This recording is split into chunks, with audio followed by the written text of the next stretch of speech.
Welcome back to the session.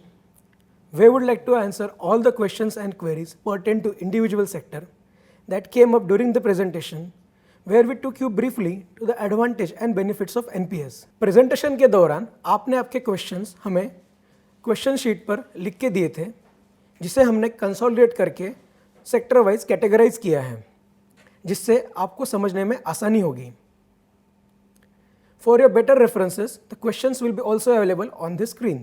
Well, we have taken most of the questions and queries pertaining to individual sector in this session. Certain questions and queries already been resolved in similar videos of government and corporate sector. These videos are available on our YouTube channel, NSDL NPS की पाठशाला.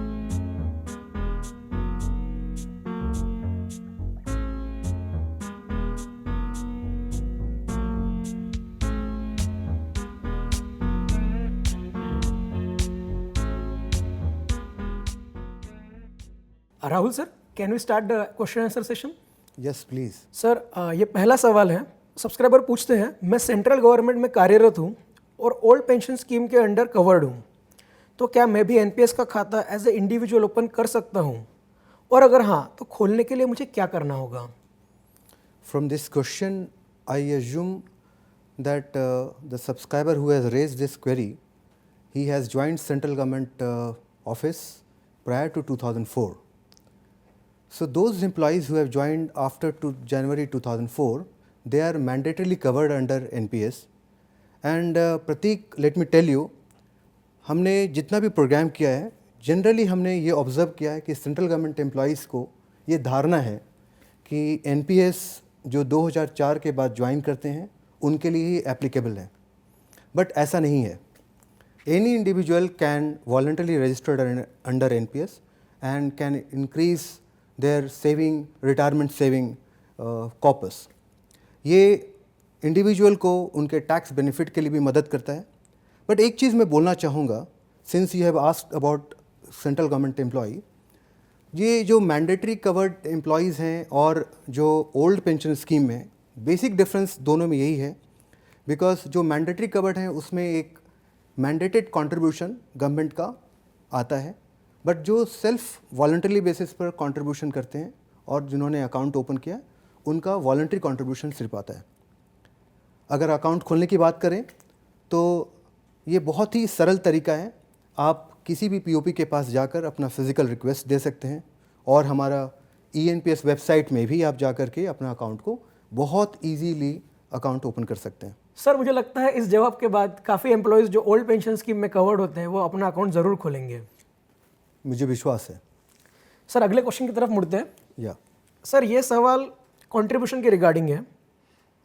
Subscriber पूछते हैं, मुझे minimum कितना पैसा NPS में भरना पड़ेगा, और अगर किसी साल में पैसा भरना पॉसिबल नहीं हुआ तो क्या होगा? प्रतीक, एनपीएस में कंट्रीब्यूशन आपके रिटायरमेंट के बाद में जो पेंशन की ज़रूरत है उस पर निर्भर करता है. एक आदमी का पेंशन ज़रूरत दूसरे आदमी से डिफरेंट हो सकता है. सो आप मिनिमम कंट्रीब्यूशन आपको खुद ही डिसाइड करना है. वैसे 500 रुपीज़ आप सिंगल कंट्रीब्यूशन और सालाना आप 1000 रुपीज़ का कंट्रीब्यूशन एनपीएस में आप करते हैं एंड अकाउंट को ऑपरेशनल रखते हैं. अगर किसी कारणवश अगर आप ये 1000 रुपया कंट्रीब्यूशन आप नहीं कर पाएँ तो आपका अकाउंट अनऑपरेटिव हो जाता है. इस केस में आपको नेक्स्ट कंट्रीब्यूशन करके अपना अकाउंट को आप अगेन ऑपरेटिव बना देते हैं. बट मैं एक चीज़ बताना चाहूँगा प्रतीक, दैट कि कंट्रीब्यूशन आपको हमेशा मिनिमम कंट्रीब्यूशन के हिसाब से नहीं करना होगा, बिकॉज़ ये एक रिटायरमेंट प्रोडक्ट है जो आपको फ्यूचर में आपके पेंशन नीड्स को फुलफ़िल करता है. तो आप जितना ज़्यादा आप कंट्रीब्यूशन करेंगे उतना अधिक आपकी पेंशन की प्राप्ति होगी. बिल्कुल सर. हालांकि एनपीएस में इन्वेस्टमेंट आपके सेविंग कैपेसिटी पर निर्भर करता है, बट हमारा सुझाव है कि आप रेगुलरली एनपीएस में इन्वेस्टमेंट करें एंड कंपाउंडिंग का फ़ायदा उठाएं. इसके अलावा मैं ये बताना चाहूँगा कि इसके बारे में हमारा एक डिटेल वीडियो यूट्यूब एनपीएस की पाठशाला में अवेलेबल है. आप कृपया इसे ज़रूर देखें. सर, मुझे लगता है कि ये आंसर सुनने के बाद लोग रेगुलर कंट्रीब्यूशन करना चालू रखेंगे. चलिए सर, अगले क्वेश्चन की तरफ मुड़े. सर, ये काफ़ी इंटरेस्टिंग क्वेश्चन है. अगर मैं एनपीएस में हर महीने 5,000 रुपये डिपॉजिट करता हूँ तो मुझे कितनी पेंशन मिलेगी? इसके पहले हमारा प्रेजेंटेशन में हमने इसके बारे में डिटेल चर्चा किया है कि आप कैसे आप कंट्रीब्यूशन करते हैं एंड उसका लॉन्ग टर्म इफेक्ट क्या है। But let me tell you that contribution NPS में आप ये डिसाइड करेंगे कि 5,000 करना है कि उससे ज़्यादा करना है, ये ऑल डिपेंड करता है आपके सेविंग कैपेसिटी पर, और ये एज पर भी डिपेंड करता है। अगर आपने लेट स्टार्ट किया है तो डेफिनेटली आपको मोर कंट्रीब्यूशन करना पड़ेगा, because it is very very important that आप जितना ज़्यादा कंट्रीब्यूशन करेंगे आपका रिटायरमेंट कॉर्पस उतना ही बढ़ेगा। अगर मैं आपका इनका एग्जांपल लेता हूँ कि आपने 5,000 रुपीज़ का कंट्रीब्यूशन हर महीने करते हैं, तो एक कंजर्वेटिव 8% का रिटर्न को मैं अंडरस्टैंड करते हुए अगर कैलकुलेशन देखता हूँ तो अराउंड 50 लाख रुपीज़ का कॉर्पस आप जमा कर पाएंगे अपने रिटायरमेंट के समय। और ये पूरा के पूरा अगर रुपया अगर आप अपने पेंशन के लिए उपयोग करते हैं तो करीब 26,000 रुपये का पेंशन आपको मिलेगी। बट ये बहुत इम्पॉर्टेंट है, मैं ये समझता हूँ कि आप 5,000 रुपया कॉन्ट्रीब्यूशन अभी के हिसाब से आप बता रहे हैं, हो सकता है कि फ्यूचर में आपकी सेविंग कैपेसिटी बढ़ जाए और आप ज़्यादा भी कॉन्ट्रीब्यूशन करें, उससे आपके रिटायरमेंट कॉर्पस भी बढ़ेगा, और ये जो पेंशन की मैंने 26,000 रुपया बताया ये हो सकता है कि आपको ज़्यादा भी मिले। इसके बारे में हमने बहुत डिटेल चर्चा किया है, तो आप प्लीज़ हमारा यूट्यूब में जो हमारा वीडियो है इसको आप ज़रूर देखें एंड इसके बारे में ज़्यादा से ज़्यादा जानकारी प्राप्त करें। सर एक पॉइंट और, इसके रिगार्डिंग हमारा पेंशन कैलकुलेटर भी है ना?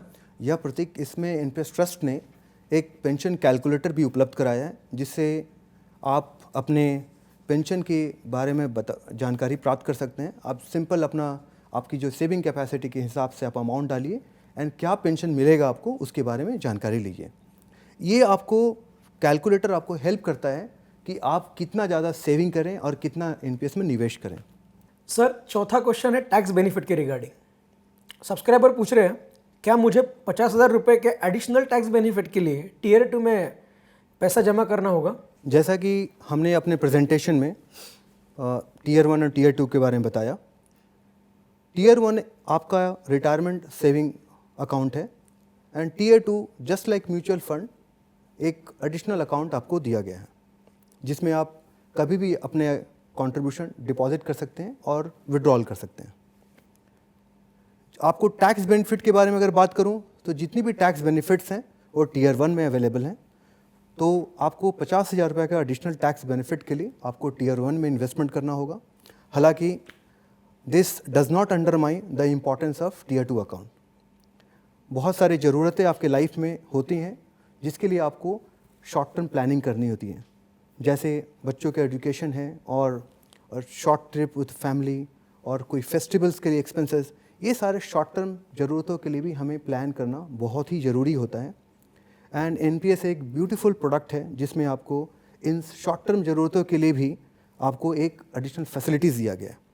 इस फैसिलिटीज़ का यूज़ करके आप अपने अकाउंट में कभी भी जमा करें एंड कभी भी विड्रॉ करें।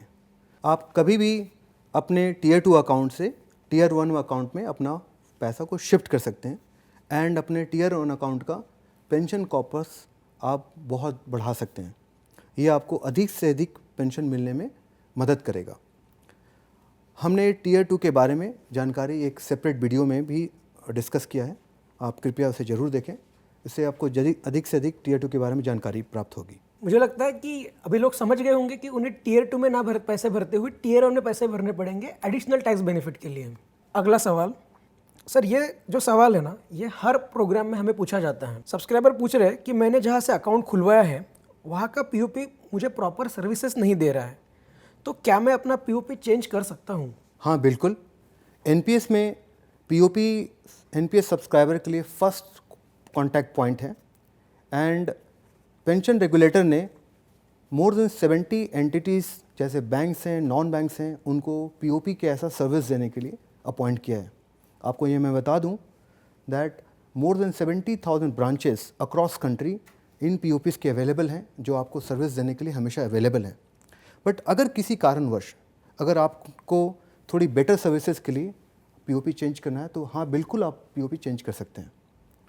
ये नॉट ओनली दिस, ऐसा हो सकता है कि आपने अपना लोकेशन चेंज किया हो, आप नॉर्थ से साउथ में मूव कर रहे हैं, वहाँ पे पीओपी वो अवेलेबल नहीं है, उस टाइम भी आप अपना पीओपी बदल सकते हैं। इसके अलावा अगर आप अपना शहर बदल रहे हैं और आपका डेफिनेटली आपका पीओपी ब्रांच भी बदल जाएगा।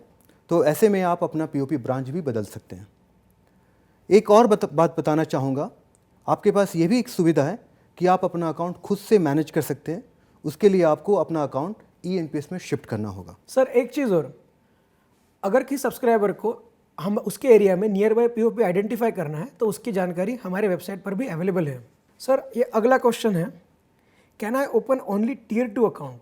अपने अकाउंट ओपन करते समय Tier 2 साथ में खोल सकते हैं, या तो अगर आपके पास में ऑलरेडी NPS का अकाउंट है तो आप अपना Tier 2 अकाउंट एक्टिवेट करवा सकते हैं। साथ ही साथ Tier 2 अकाउंट ओपन करने के लिए आप किसी भी POP के माध्यम से Tier 2 अकाउंट एक्टिवेट करवा सकते हैं या ओपन करवा सकते हैं, और आप हमारे वेबसाइट ENPS में जाकर के आप Tier 2 अकाउंट एक्टिवेट करवा सकते हैं। सर मुझे लगता है इस जवाब के बाद लोग समझ ही गए होंगे कि Tier 1 और Tier 2 ये दोनों सेपरेट अकाउंट होते हैं और Tier 2 खोलने के लिए उन्हें पहले Tier 1 अकाउंट खोलना पड़ेगा। सर नेक्स्ट क्वेश्चन है, I want to change my investment option, what is the process? NPS is a long-term investment product. Ideally, you should keep your money invested for a longer period of time before judging the performance of your investment. So you should keep your money invested rather than tracking it and changing it frequently. But if you feel still that you need to change your investment options, yes, you can do. The NPS provides the flexibility that you can change your investment options either by logging into your account or through a POP. You can also change it through your mobile app. In NPS, you can change your investment options for fund managers once in a financial year and the scheme preference twice. Thank you, sir. I see many smiling faces around. They got their answers. And I guess while leaving the floor, they must be doing it on an app only. Sir, ये question transaction statement related है। Presentation के दौरान आपने बताया था कि transaction statement मेरे address पे भेजा जाएगा, पर मुझे अपना ये ट्रांजैक्शन स्टेटमेंट मिला ही नहीं। हम ये समझते हैं कि ट्रांजैक्शन स्टेटमेंट आपके लिए बहुत ही ज़रूरी है। ट्रांजैक्शन स्टेटमेंट आपको आपके इन्वेस्टमेंट का कंसोलिडेटेड इन्फॉर्मेशन देता है। साथ ही साथ इसे आप अपने इन्वेस्टमेंट डिक्लेरेशन के लिए भी यूज़ करते हैं। अगर आपको आपका ट्रांजैक्शन स्टेटमेंट नहीं मिला हो, वैसे तो हम आपके ट्रांजैक्शन स्टेटमेंट एवरी ईयर आपके रजिस्टर्ड एड्रेस पे भेजते हैं, बट अगर किसी कारणवश अगर आपको ना मिला हो तो आपको 1 साल वेट करने की ज़रूरत नहीं है। हमने डिजिटल इनिशिएटिव्स को ध्यान में रखते हुए आपके ट्रांजैक्शन स्टेटमेंट आपको ऑनलाइन भी अवेलेबल किया है। आप अपने अकाउंट में सिंपल लॉगिन करके आप ट्रांजैक्शन स्टेटमेंट को डाउनलोड कर सकते हैं। यही नहीं, ये ट्रांजैक्शन स्टेटमेंट आप किसी भी पीरियड के लिए डाउनलोड कर सकते हैं। साथ ही साथ आप हमारे कॉल सेंटर में फ़ोन करके या अपने मोबाइल ऐप से रिक्वेस्ट भेज करके आप अपने रजिस्टर्ड ईमेल एड्रेस पे ट्रांजैक्शन स्टेटमेंट आप मंगवा सकते हैं। एक बात और बताना चाहूँगा, CRA आपको आपके रजिस्टर्ड ईमेल पे एवरी मंथ ट्रांजैक्शन स्टेटमेंट भेजता है। हालांकि हम आपको फिजिकल स्टेटमेंट भेजते हैं, बट मैं आपको सजेस्ट करना चाहूँगा कि you opt for email based transaction statement. बिल्कुल सर, वैसे भी आजकल ऑनलाइन का ज़माना है, सारी चीज़ें ऑनलाइन हो तो ही अच्छी होती है। सर अगला क्वेश्चन है, ये IPIN के रिगार्डिंग है। सब्सक्राइबर पूछ रहे हैं, मैंने अपने NPS अकाउंट में लॉगिन करने जाता हूँ तो मुझे मैसेज आता है कि अकाउंट लॉक है, तो इसके लिए मुझे क्या करना होगा? इसकी सर चाबी बताइए, इनको कहाँ मिलेगी? NPS की ग्रेट एडवांटेज है कि NPS में सब्सक्राइबर्स को एम्पावर करता है कि सब्सक्राइबर अपने अकाउंट की स्थिति किसी भी समय कभी भी जान सकता है। इसका बहुत ही सरल तरीका है, आप अपने यूज़र ID जो आपका पैन है और IPIN जो आपका पासवर्ड है उसको टाइप करते अकाउंट में लॉगिन करिए। आपके अकाउंट की सारी स्थिति, वेदर आपका क्या स्कीम है, क्या नॉमिनी है, आपके पर्सनल डिटेल्स, आपके इन्वेस्टमेंट की डिटेल्स, उस सारे इन्फॉर्मेशन आपके अकाउंट में आपको अवेलेबल हैं। इसके साथ में मैं बहुत खुश हूँ आपके ये क्वेश्चन से कि आपने अपने अकाउंट को लॉगिन करने का कोशिश किया। आपने अकाउंट को लॉगिन किया है और अकाउंट लॉक्ड है, तो इससे घबराने की बात नहीं है। अकाउंट अनलॉक करना बहुत ही इजी प्रोसेस होता है। अगर आपके पास आपका मोबाइल नंबर और ईमेल ID अगर आपके अकाउंट में अपडेटेड है तो आप सिंपल हमारे वेबसाइट www.cra-nsdl.com में जा कर के वहाँ पे सब्सक्राइबर विंडो में फॉरगॉट पासवर्ड का ऑप्शन को क्लिक कर इंस्टेंट रीसेट IPIN को सिलेक्ट करें एंड वहाँ पे कुछ बेसिक इन्फॉर्मेशन जैसे आपका पैन, आपका date of birth and new password आप दे करके OTP के माध्यम से आप अपने पासवर्ड को इमीडिएटली एक्टिवेट करें एंड आप अपने अकाउंट को उसी पासवर्ड की मदद से आप दोबारा एक्सेस कर सकते हैं। इसके अलावा अगर आपका मोबाइल नंबर और ईमेल आईडी आपके अकाउंट में अपडेटेड नहीं है तो आपके पास एक और ऑप्शन है, आप OTP के जगह पे नोडल ऑफिस का ऑप्शन सेलेक्ट करें। मैं आपको बताना चाहूँगा कि IPIN के ऊपर हमारे विस्तार से चर्चा हमारे एक वीडियो में की है, आप कृपया उसे ज़रूर देखें। सर ये क्वेश्चन पार्शियल विड्रॉल से रिलेटेड है। मैं NPS में रेगुलर इन्वेस्ट कर रहा हूँ, अगर बीच में मुझे कोई ज़रूरत पड़े तो मैं NPS से पैसे निकाल सकता हूँ? ये विड्रॉल प्रोसेस करना, बीच में विड्रॉल करना, मैं इसको आंसर करने से पहले कुछ और चीज़ बताना चाहूँगा। NPS एक लॉन्ग टर्म इन्वेस्टमेंट प्रोडक्ट है। आप एक डिसिप्लिन वे में आप इन्वेस्टमेंट कर रहे हैं। आपका ऑब्जेक्टिव है कि आपका रिटायरमेंट कॉर्पस बढ़े, और अगर आप बीच में विड्रॉ करना चाहते हैं तो whole objective is defeated. So better not to exercise this option. However, pension regulator ने इसके लिए गाइडलाइन इशू की है जिसमें आपको आपके कंट्रीब्यूशन का 25% विड्रॉल का ऑप्शन दिया गया है, बट ये कुछ स्पेशल कंडीशंस में अवेलेबल हैं जैसे कि क्रिटिकल इलनेस, कोई हायर स्टडीज़ और घर खरीदने इत्यादि। इसके लिए आप ऑनलाइन रिक्वेस्ट इनिशिएट करके POP के माध्यम से आप रिक्वेस्ट को पूरी कर सकते हैं। जैसा मैंने पहले बताया, NPS में आप जितना पैसा निकालेंगे आपके रिटायरमेंट कॉर्पस उतना ही कम होगा, इसलिए मेरा सुझाव ये है कि आप ये एक्सरसाइज ना करें तो बेहतर होगा। सर अगला सवाल है, क्या मैं अपना NPS का अकाउंट 60 साल की उम्र के बाद भी कंटिन्यू रख सकता हूँ? इसके लिए मुझे क्या करना होगा? हाँ बिल्कुल, आप अपने अकाउंट को 60 साल के बाद भी कंटिन्यू कर सकते हैं। आपके पास ऑप्शन है कि आप अपने अकाउंट को 60 साल ही नहीं 70 साल तक रख सकते हैं। ऐसा होता है कि आपको आपके रिटायरमेंट के टाइम में या 60 साल उम्र होने के समय आपके पास कोई और सोर्सेज से पैसा आ रहा है, तो उस केस में आप NPS का भी पैसा निकालना नहीं चाहेंगे। ऐसा लगता है कि NPS का ये राइट टाइम नहीं है एग्जिट करना, तो उस केस में आप ये ऑप्शन को एक्सरसाइज कर सकते हैं और आप कंट्रीब्यूट करेंगे। जैसा आपने पहले कंट्रीब्यूशन किया उसी तरह का कंट्रीब्यूशन करके और टैक्स का भी बेनिफिट आप ले सकते हैं।